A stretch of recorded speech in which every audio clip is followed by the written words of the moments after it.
세상 사람들은 큰 것, 많은 것에 관심이 많고 좋아합니다.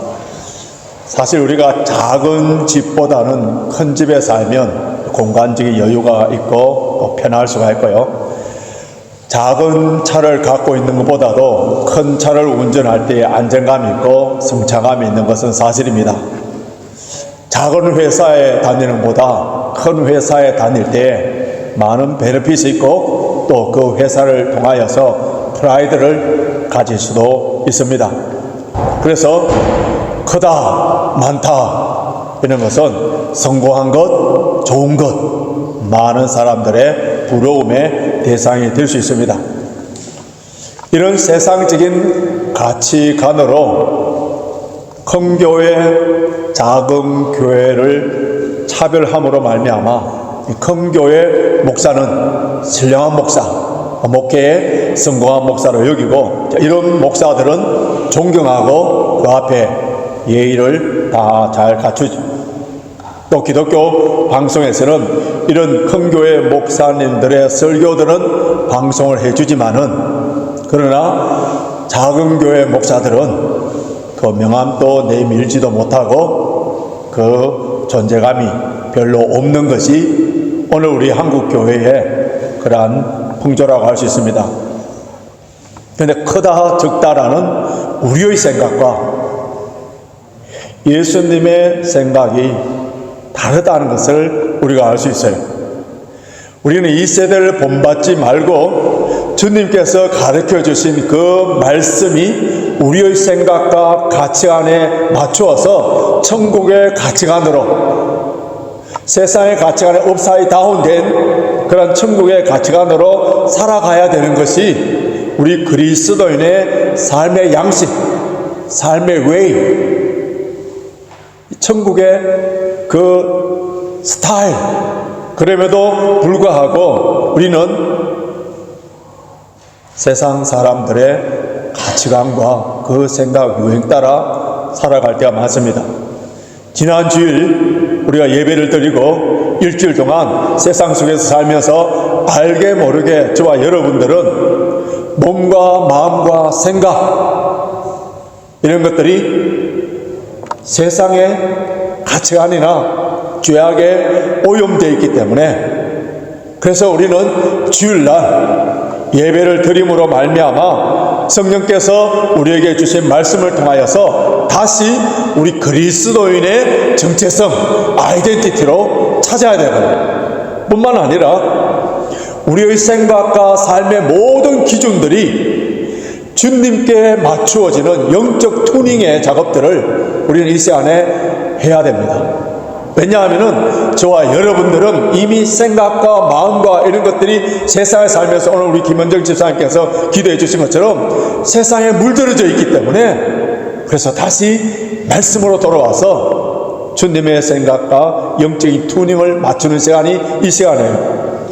예수님을 따라다니던 제자들, 자기 고향을 떠났습니다.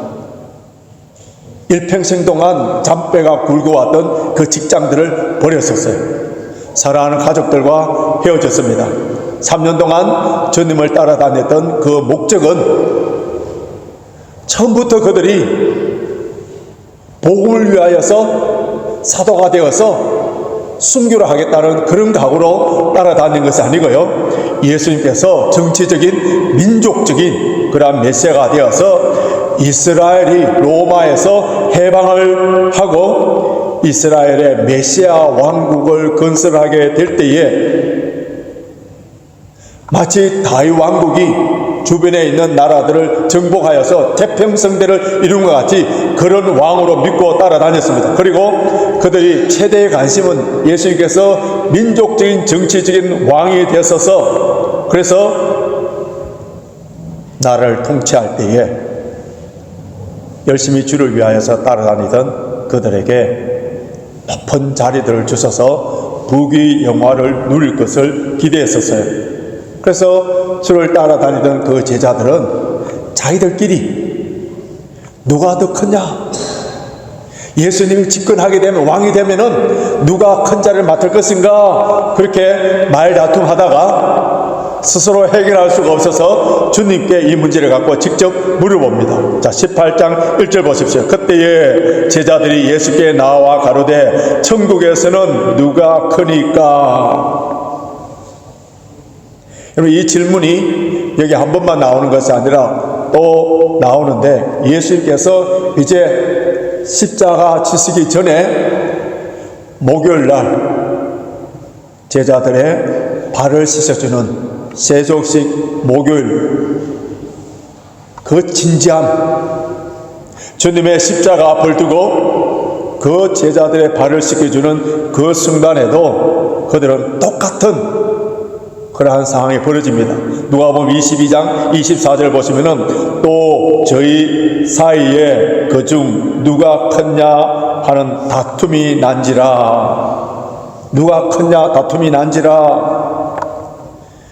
제자들은 주님께서 그들의 죄에서 구원하여 주시고 영생을 주신다는 그러한 말씀들이 그의 귀에, 그의 생각에, 가치관에 들어오질 않는 거예요.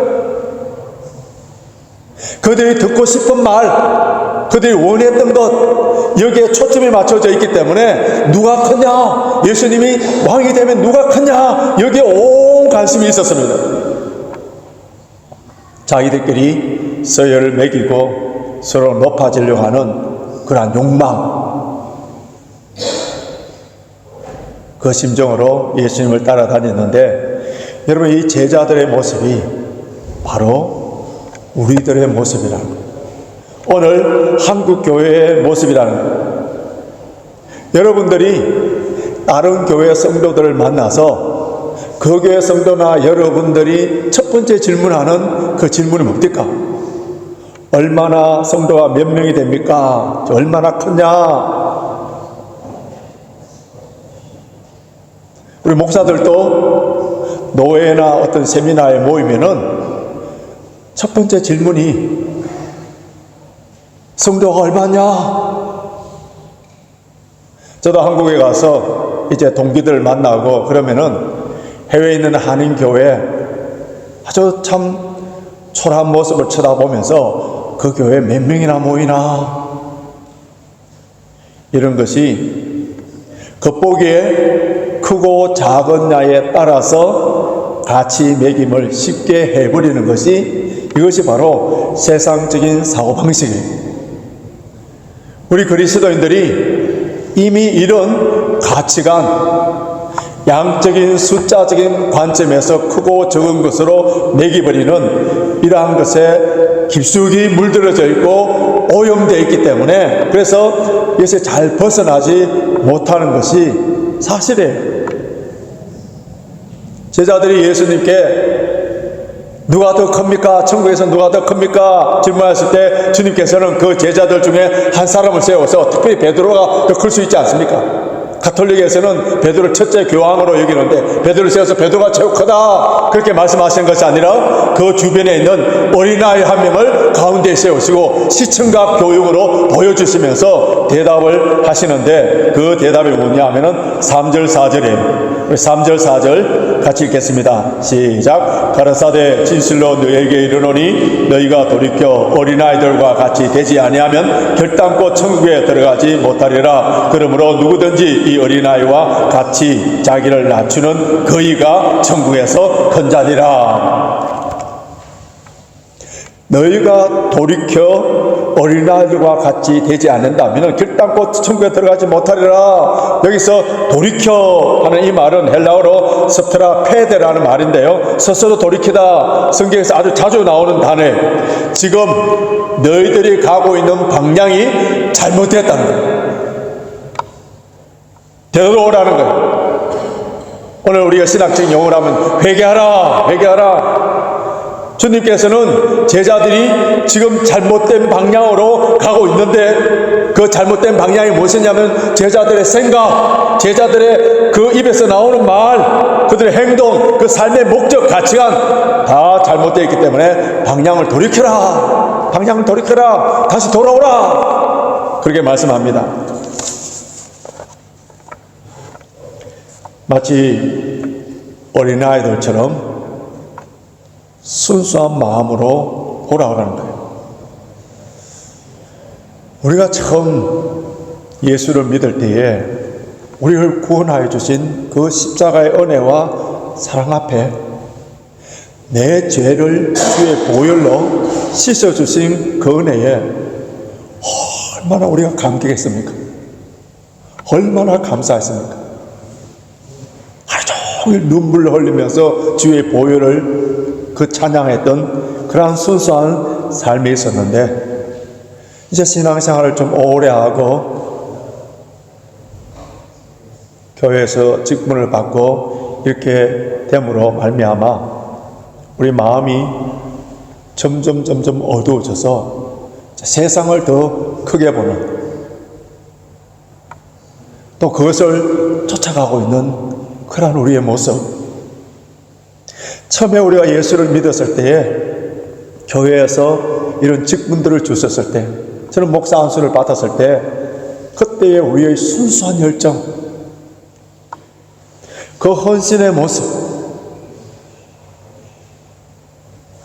이 세상 사람 날 몰라줘도 주 예수보다도 귀한 것 없네, 오직 예수님만 나의 기업이시여 하면서 찬양하면서 따라다니던 그러한 우리의 열정, 이것이 점점 식어져가고 형식적이고 외식적이며 원망하며 누가 더 높으냐, 누가 더 큰가에 더 관심이 많은 것.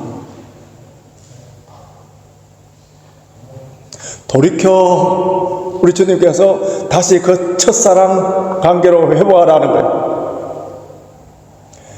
우리가 신앙생활을 하다 보면은 언제 예수를 믿었느냐 이런 말을 하면서 나는 모태신앙이에요, 우리는 몇 대의 조상 때부터 이어온 신앙이요, 이렇게 이야기를 하는데, 처음 우리가 예수를 믿을 때에 여러분 그런 것들이 아무런 문제도 아니었어서, 교회 직분도 신앙의 연륜이 얼마나 기쁜가 아무런 문제가 아니라 나 같은 죄인을 구원하여 주신 그 은혜에 감격하여서 오직 주님과 나와의 관계만 크게 보였지, 저 사람은 어떻게 됩니까? 이런 데는 별로 관심이 없던 그 순수함으로 돌아오라는 거예요. 어떤 계산된 마음이 아니라 주님을 사랑하는 그 열정, 그 마음, 그 구원의 즐거움, 성령으로 말미암아 하나님의 자녀가 된 그 자체로 기뻐했던 그 마음으로 돌아오라는 거예요.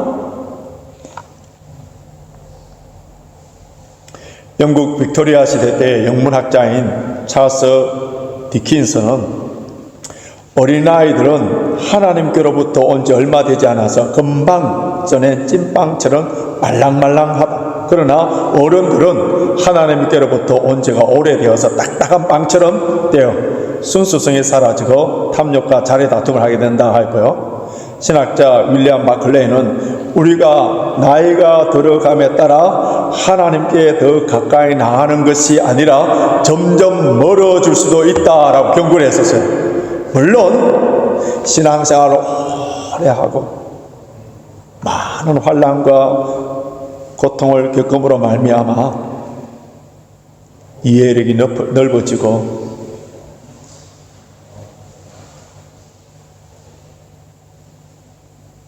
오래 참는 그런 사람도 있습니다만은, 그러나 윌리엄 바클레이가 이야기한 것처럼 그렇게 반대되는 사람도 있어요. 자, 나이가 들어가면은 잘 삐진다는 말이 있지 않습니까? 또 나이가 들어가면 조그만 말에 섭섭한 그런 것도 느낄 수 있고요. 이렇게 우리 마음이 강팍하게 되지 않고 부드러운 마음이 되고 항상 감사와 기쁨이 넘쳐나기 위해서는 우리는 우리의 마음밭을 호사에서 나오는 말씀처럼 늘 갈아엎어야 돼요. 늘 갈아엎어야 됩니다. 사도 바울처럼 나는 날마다 죽노라 하면서 자신을 쳐서 복종시키고, 저도 환갑이 지나고 65세로서 제가 하나님께 기도하면서 주님, 늙어가면서 꼰대로 늙지 않게 하여 주시고 유대인들의 속담 가운데 우리가 잘 아는 내용인데요. 나이가 들어갈수록 입은 닫고 지갑은 활짝 열라 하는 말이 있는 것처럼 나이가 들어갈수록 유머 감각이 있고 감성이 풍성하고 마음의 여유가 있고 남을 배려해주는 이런 아름다움, 예수님을 닮아가는 이런 마음, 여러분 이런 것은 노년이 아름다운 노년이 되도록 우리는 기도를 해야 됩니다. 주님께서 이 시간 우리 모두에게 돌이켜라 하신 말씀을 통하여서 우리 자신을 돌아보기를 원하는데, 순수한 마음으로 신앙생활하라, 하나님의 기쁨이 되는 신앙생활하라, 주님과의 그 첫사랑을 회복하라, 그 말씀 우리가 생생하게 들을 수가 있고요. 둘째로 천국에서 큰 자가 누구냐 하면은 자기를 낮추는 자라 했습니다. 자기를 낮추는 자. 자, 4절 보십시오. 4절 다시 한번 같이 읽겠습니다. 시작. 그러므로 누구든지 이 어린아이와 같이 자기를 낮추는 그이가 천국에서는 큰 자니라. 천국에서 큰 자, 어린아이와 같이 자기를 낮추는 겸손한 자. 여러분, 천국에서 큰 자는 이 땅에서 얼마나 많은 존경을 받느냐, 얼마나 많은 업적을 남겼느냐, 얼마나 많은 사람들에게 박수 갈채를 받느냐, 이거 아니에요. 교회에 어떤 직분을 맡았느냐, 얼마나 많이 봉사를 했느냐, 이것이 아니고요. 주님께서 큰 자로 여기는 자는 겸손한 자라 해서 겸손한 자. 여러분, 세상적인 기준에는 큰 자가 누구예요? 높은 자가 누구예요? 능력이나 지식이나 재물이 많은 사람이 큰 자, 높은 자로 봅니다. 돈 있으면 어떻게 한다고요? 사장님. 돈 없으면 어떻게 해요? 아저씨.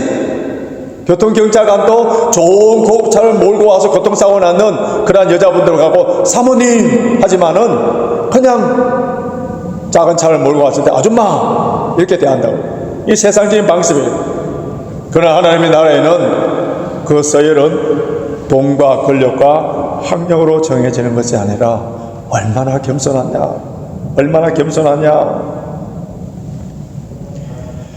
교회사의 위대한 인물들, 역사적인 인물들 중에서 사도 바울 이후에 신학적으로나 교회사적으로 가장 유명한 인물을 꼽으라면은 성 어거스틴이라고 할 수 있습니다.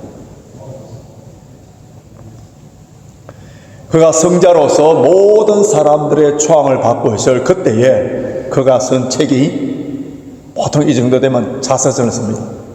그가 쓴 책이 자서전이 아니라 고백록이에요. 자신에 대한 참회록. 그 참회록 책에 뭐라고 기록됐냐면은 기독교에 있어서 가장 첫 번째 되는 미덕은 겸손이요, 두 번째는 겸손이요, 셋째도 겸손이다, 그렇게 썼었어요.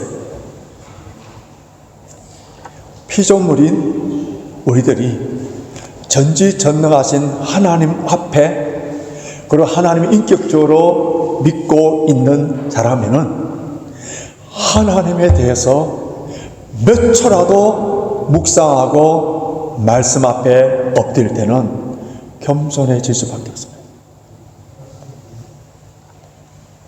나 같은 죄인을 용서하여 주시고 자녀로 삼아 주시고 독생자를 아낌없이 우리에게 내어주신, 하늘을 두루마리 삼고 바다로 먹물로 삼아 다 기록할 수 없는 그 하나님의 사랑, 그 은혜, 그 오래 참으심, 그 구원의 감격 앞에 우리는 겸손할 수밖에 없어요. 그래서 하나님께 가까이 가면 가까이 갈수록 더 겸손하고, 하나님과 멀어지고 죄를 범할수록 교만할 수밖에 없는 거예요.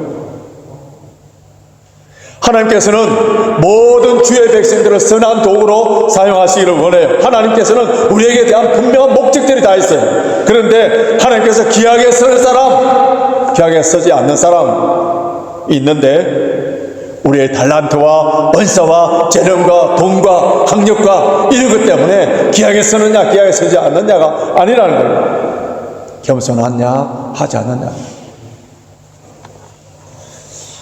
하나님의 임재 연습이라는 유명한 책, 그게 주인공으로 나오는 로렌스 형제, 아마 그 책을 읽어본 분들이 많을 텐데요. 그분은 전쟁을 하다가 다리를 다쳐서 쩔뚝발이 가난한 부모 밑에서 많은 공부를 하지 못했습니다. 그런데 수도원에 들어갔더니 그 수도원에서 부엌의 허들의 일을 하도록 맡겼습니다. 15년 동안 부엌의 허들의 일을 하고 그 수도사들의 그 샌들을 고쳐주고, 또 자기 몸에는 늑막염이 있어서 고통을 인하여서 잠을 자지 못하는 긴긴 밤을 보내야 되는 그는 부엌에서 계란을 후라이 하든지 빗자루로 부엌을 쓰든지 하나님의 임재, 그 자체가 예배요, 그 자체가 하나님과 교제하는 것으로 생각하여서 하나님의 임재 의식 속에서 모든 일을 해갈 때에 그 얼굴에 광채가 나기 시작하고 그 몸에 놀라운 능력이 나타나고 이 소문이 퍼지기 시작하여서 수많은 사람들이 그 수도원의 원장을 만나고 다른 수도사를 만나러 온 것이 아니라 부엌의 허들에 일을 했던 그 로렌스 형제를 만나러 와서 그의 말 한마디 듣고 그의 타치해주는 그걸 통하여 치유가 되고 회복되는 그런 역사가 일어났다는 거예요. 여러분, 이런 사람이 있는 그 교회가 부흥이요, 이 시대를 이끌어갈 수 있는 리더의 산위에 세워진 교회를 할 수 있습니다.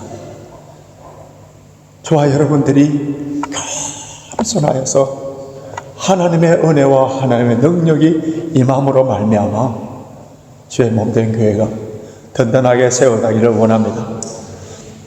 우리는 겸손 속에서도 늘 깨어 있어야 하는데요, 겸손에서도 교만이 삭틀 수 있다는 것을 우리가 기억해야 되는데, 사탄이 가장 좋아하는 죄는 겸손을 가장한 교만이에요. 겸손을 자랑하는 것은 거짓된 겸손입니다. 그래서 어거스틴 제자가 어거스틴에게 질문했습니다. 그럼 누가 가장 교만합니까? 그렇게 질문했더니 어거스틴은 자기가 스스로 겸손하다고 생각하는 사람이 가장 교만한 사람이란다. 여러분, 하나님을 바라보는 사람은 결단코 교만할 수가 없는 거예요. 우리 시선이 하나님께 멀어질 때에 그때 나타나는 현상이 교만이에요. 하나님께서는 오늘 또 겸손한 자를 찾으셔서 그 겸손한 자에게 은혜를 베푸시기를 원하십니다. C.S. 루이스는 교만한 사람은 밑을 내려다보는 일에 급급하기 때문에 위에 계신 분을 제대로 보지 못한다 말했습니다. 천사라도, 하나님을 찬양했던 그 천사라도 교만하면 땅에 떨어져서 마귀가 되어버리고, 죄인이고 연약한 사람이라 하더라도 겸손할 때 천사와 같은 존재로 되는 거예요. 우리가 모든 면에 겸손해야 하지만은 영적으로도 겸손해야 됩니다. 신비한 것을 경험한다 하더라도, 나에게 병 고치는 은사가 있다 하더라도 겸손하지 않는다면은 하나님께서 멀리 하신다는 것을 기억해야 되고요. 겸손한 자는 먼저 말에 변화가 있습니다. 겸손한 자는 말이 부드럽습니다.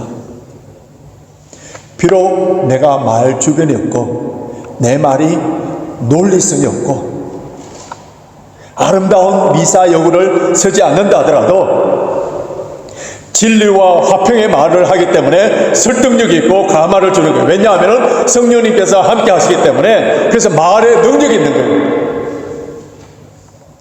이런 사람을 우리 주님께서는 천국에서 큰 자라고 했습니다. 셋째로, 작은 자 중에 하나라도 없인 여기지 않고 실족해 하지 않는 자가 큰 자라고 했습니다. 자, 6절 한번 보시기 바랍니다. 누구든지 나를 믿는 이 소자 중 하나를 줄쳐놓으시고요. 그 다음 10절, 삼가 이 소자 중에 하나를, 또 14절 이 소자 중에 하나. 여러분, 본문에서 3번이 나왔다는 것은 최상급이라는 뜻이에요. 아주 강조하고 있다는 그런 의미입니다.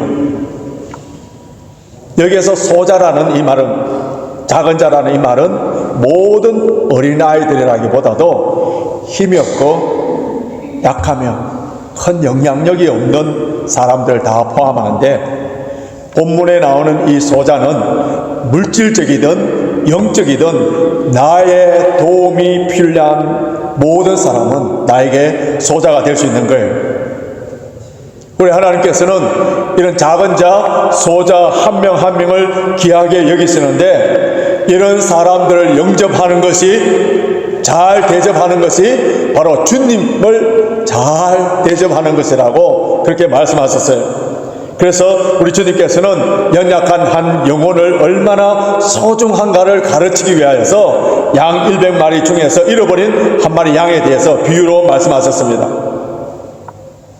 잃어버린 양 한 마리를 찾기 위해서 99마리의 양을 산에 두고 그 한 마리를 찾아 나선다는 거예요. 여러분, 경제 원칙이나 손익계산이나 성공이나 효과라는 그런 관점에서 바라본다면, 세상적인 가치관을 바라보면 도저히 이해할 수 없는 그러한 상황이에요. 여러분, 우리 주님의 최대의 관심은 경제 효과가 아니에요. 생명입니다. 아무리 작은 소자의 생명이라 하더라도 그 생명을 살리는 일이라면 어떤 희생을 치르더라도 치르겠다는 거예요. 여러분, 이것이 바로 천국의 논리고 천국의 가치입니다. 천국에는 한 생명보다 한 생명이 천하, 온 천하보다도 더 귀하게 여기는 그런 가치관이에요. 여기서 잃어버린 한 마리 양, 누가복음 15장에서는 아주 디테일하게 잘 기록되어 있는데, 그 잃어버린 한 마리 양은 바로 세리와 죄인들이라 했습니다. 세리와 죄인들, 자칭 의인이라고 생각하는 사두개인과 바리새인들, 이런 사람들, 전혀 하나님께로 돌아오지 않고 회개하지 아니하는 그 39명보다도 죄인 하나가 주님께 돌아오는 것을 주님께서 더 기뻐하신다는 거예요. 그래서 우리 성경 11절 보시면은 없음이라고 되어 있는데, 어떤 사본에는 인자가 온 것은 잃어버린 자를 찾아 구원하라 함이라. 예수님은 잃어버린 자를 찾아서 구원하기 위하여서 지극히 작은 자, 세상 사람들에게서는 무시당하는 죄인들, 도무지 구원받을 수 없다고 생각해버리는 사람들, 이런 사람들을 구원하여서 하나님의 자녀로 만드는 것, 이 일을 위하여서 우리 주님께서 오셨고, 이 일을 하는 사람, 이 일을 하는 교회가 주님의 가장 큰 기쁨이 되는 그런 사람, 교회라는 거예요. 그렇기 때문에 우리는 소자들을 무시하거나 실족해 해서는 안 되는, 그래서 실족이라는 말은 지난주에 우리에게 주신 말씀처럼 오해라는, 스캔들이라는 말과 같은 말인데요, 넘어지게 하다, 미끄러지게 하다, 함정에 빠뜨리게 하다, 가는 길에서 벗어나게 하다, 나를 인하여서 불신자들의 전도의 길을 막아버린다든지, 나를 인하여서 교회 공동체 안에서 연약한 사람들이 믿음이 떨어지도록 하도록 말이나 행동, 이것은 큰 죄며 하나님의 마음을 가장 슬프게 만든다는 겁니다. 그런데 저와 여러분들이 성령 충만하지 아니하고 말씀과 기도에 깨어있지 아니하면은 남을 쉽게 실족해 만드는 그런 존재라는 사실을 우리 스스로 반드시 인정해야 됩니다. 7절 한번 보시기 바랍니다. 7절 같이 읽겠습니다. 7절 시작. 실족해 하는 일이 있음을 인하여 세상에 화가 있도다. 실족해 하는 일이 없을 수는 없으나 실족해 하는 그 사람에게는 화가 있도다. 실족해 할 수 없는 일이 아니라 실족해 하는 일들이 일어난다는 것. 그 사람에게는 화가 있도다. 하나님의 징계를 받는다는 것. 다른 사람을 실족게 하는 일은 그 사람 목에 연자 맷돌, 그러니까 소나 말을 통하여서 맷돌을 돌리는 큰 돌, 이것을 목에 메어서 그 사람을 바다에 빠뜨리는 것만큼 보다 더 나쁘다는 것. 영원한 생명으로 인도해야 될 우리들이 멸망의 길로 안내하는 그러한 죄를 범치 않기 위해서는 우리는 어떤 각오와 결단을 해야 되는지 아십니까? 8절 9절 한번 보시기 바랍니다. 8절 9절 우리 같이 읽겠습니다. 시작. 만일 내 손이나 내 발이 너를 범죄케 하거든 찍어 내버리라. 불구자나 집뚝발이로 영생에 들어가는 것이 두 손과 두 발을 가지고 영원한 불에 던져주는 것보다 나으니라. 만일 내 눈이 너를 범죄케 하거든 빼어내버리라. 한 눈으로 영생에 들어가는 것이 두 눈을 가지고 지옥불에 던져주는 것보다 나으니라. 이 말씀을 우리가 한글로, 영어로도 읽은 것이 한글로 쉽게 읽었습니다. 그리고 이 말씀이 또 잘 이해도 됩니다.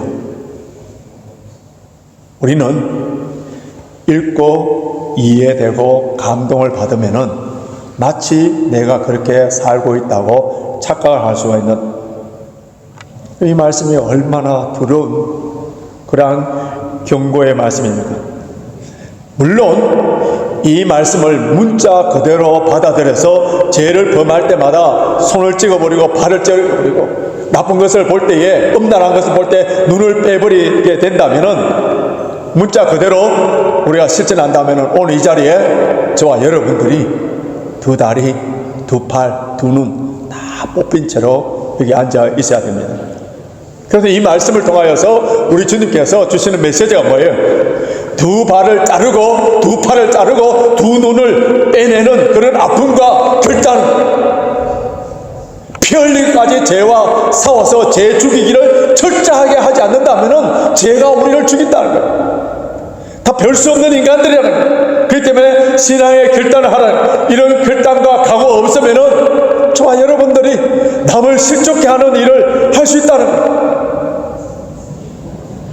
우리에게 주어진 많은 자유들이 있어요. 신앙생활 하면서 주어진 많은 자유들이 있습니다. 하나님 앞과 나 앞에 지난주에 주시면 아디아포라의 문제에 있어서 양심과 윤리적으로 도덕적으로 끄림직하기 없기 때문에 그 일에 대해서 자유함을 누릴 수가 있지만은, 그러나 이것으로 말미암아 한 영혼이라도 실족하게 된다면은 사도 바울처럼 영원토록 그 일을 하지 않겠노라 하는 것이 우리의 두 팔과 다리를 찍어내어버리는 그런 고통을 각오하라는 것.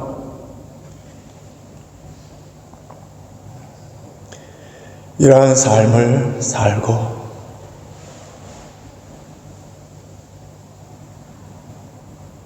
내 말과 행동으로 말미암아 불신자들이 구원받는 일을 거침돌이 되고 교회 안에서 신앙생활을 막 하려고 하고 그렇게 하는 사람들을 넘어지도록 만드는 것, 그러지 않기 위해서는 성령 충만케 돼야 되고 모든 나의 말과 행동의 기준이 예수 그리스도 복음으로 돌아와야 됩니다. 이제 말씀을 정리해 보겠습니다.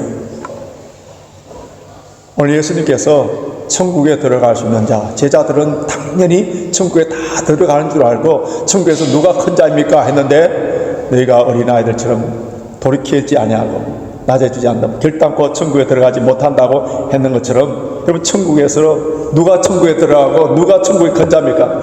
자기를 돌이켜 회개한 사람, 예수 그리스도를 영접한 사람, 예수를 믿는다, 그래서 예수를 영접했다는 말이에요. 다른 말하면 중생했다, 본어게인했다 말과 같아요. 영적으로 자라지 않는다는 것은 아직 영적으로 본어게인 중생하지 않을 수도 있는 거예요. 그러나 성령으로 말미암아 영적으로 태어난 사람이라면은 영적이든지 인격적이든지 인간관계든지 사회생활 속에서 그리스도의 성품을 닮아가는 성숙한 모습을 나타내 보일 수밖에 없습니다.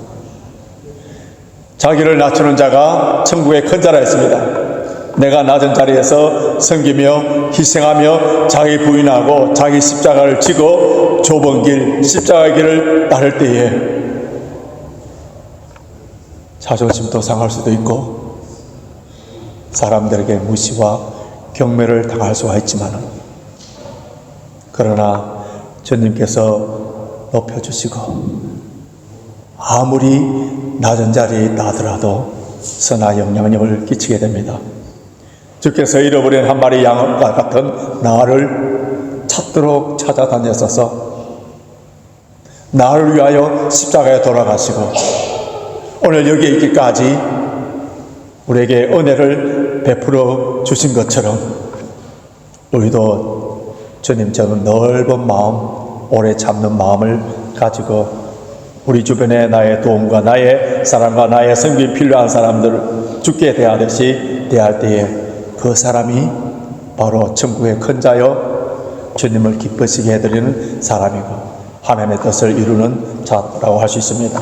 저와 여러분들이 남은 일생 가운데 남을 실족케 하는 일이 없도록 비장한 각오와 결단을 하며 많은 사람들을 주께로 돌아오도록 만들 나로 인하여서 다시 생명이 풍성하게 만드는 그런 사람들이 되어서 우리 주님께서 너는 천국의 큰 자다, 너는 천국의 큰 자다 라고 인정과 칭찬을 받는 저와 여러분이 되시길 주님의 이름으로 축원합니다.